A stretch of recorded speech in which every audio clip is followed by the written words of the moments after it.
बंगल्यामध्ये एवढा माल आलाय, त्याच्या बंगल्यामध्ये एवढा माल आलाय, ह्यो एवढा आले, तो एवढा आले, सगळ्यांचे पैसे घ्या, चिंता करू नका.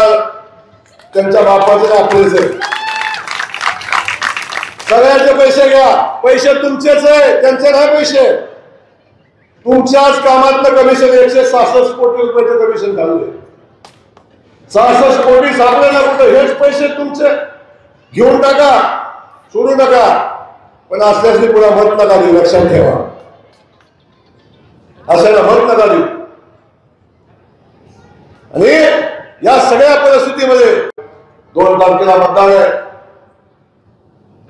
2 तारखेला मतदान आहे. आणि या 2 तारखेला आपण जेव्हा मताला जाल, पैसा कुणाचाही घ्या, काय फरक पडत नाही. पैसा कुणाचाही घ्या, पण जेव्हा मतकेंद्रावर जाल, माझ्या सगळ्या मोहल्ल्यातल्या माझ्या बहिणीला माझी विनंती आहे, देवाभाऊचे 1500 रुपये लक्षात ठेवा मताला येताना. काही सांगू द्या हो, स्वतःचा नवरा सुद्धा 100 रुपये तुम्हाला देत नाही, हे लक्षात असू द्या. या सगळ्यांना माझी मनापासूनची विनंती आहे. अरे जो आपल्या पाठीशी उभा राहतो, जो आपला सन्मान वाढवतो, जो आपला सन्मान करतो, अशा भारतीय जनता पक्षाच्या पाठीशी उभं राहा. समोर माझ्या लाडक्या बहिणी बसलेल्या आहेत. लाडक्या बहिणी आपल्याला माहिती आहे, देवाभाऊनं आपल्याला लाडकी बहीण योजना आणली. ती कुठल्या जाती पातीत आणली, कुठल्या म्हणलं नाही आम्ही. आता भारतीय जनता पक्षाची लाडक्या बहिणीची योजना आहे. आमचे कुठं जाणार नाही, या गल्लीत जाणार नाही, त्या मोहल्ल्यात जाणार नाही, या पेठेत जाणार नाही म्हटलं नाही. सगळ्या बहिणींना देवाभाऊनी लाडकी बहीण योजना आणली.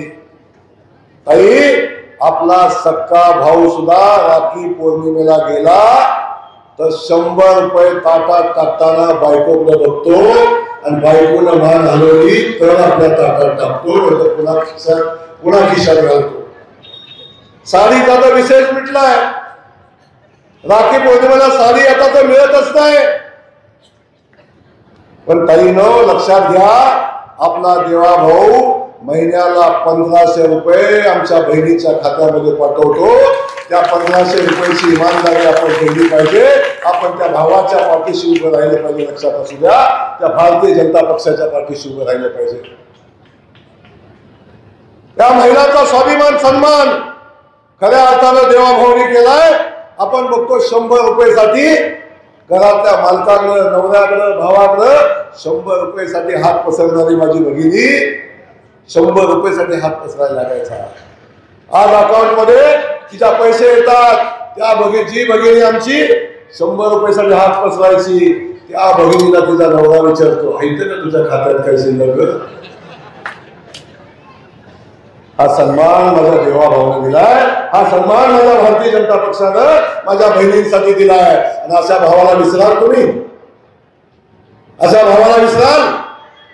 अरे उद्या देवाभाऊ नसले तर तुमच्या खात्याचे पैसे बंद होतील. ताईनो, देश विदेशातील प्रत्येक घडामोडींचे लाईव्ह अपडेट मिळवण्यासाठी आता साम टीव्हीच्या सर्व सोशल मीडिया प्लॅटफॉर्मला लाईक, फॉलो आणि सबस्क्राईब करा. तसंच सर्व नोटिफिकेशनसाठी बेल आयकॉन प्रेस करायला विसरू नका.